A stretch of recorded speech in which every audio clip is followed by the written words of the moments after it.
Start.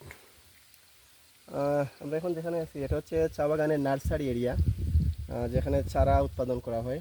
এখানে আমরা দেখতে পাচ্ছি অনেকগুলা বেডের মধ্যে চারাগুলো সাজানো আছে। নর্মালি চা গাছের চারা দুইভাবে করা হয়, একটা হচ্ছে বীজ থেকে এবং আরেকটা হচ্ছে গাছ থেকে কলম করে।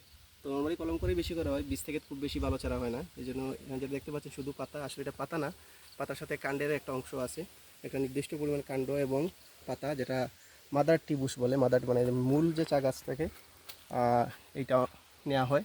তারপর এটাকে বিভিন্ন টেকনিকের মাধ্যমে বসবো বিভিন্ন টেকনিকের মাধ্যমে এগুলা তাদের একটা নিজস্ব প্রক্রিয়া আছে, সেই প্রক্রিয়ার মাধ্যমে নিয়ে আসা হয়। নিয়ে সেরকম যে নার্সারি আছে সেখানে এগুলোকে বড় করা হয়।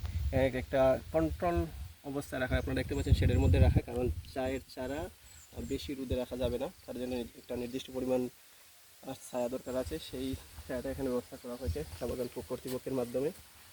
যারা দেখেন নাই চা চারা কীভাবে করা হয় তাদের জন্য এটা একটা ভালো সুযোগ। ওকে।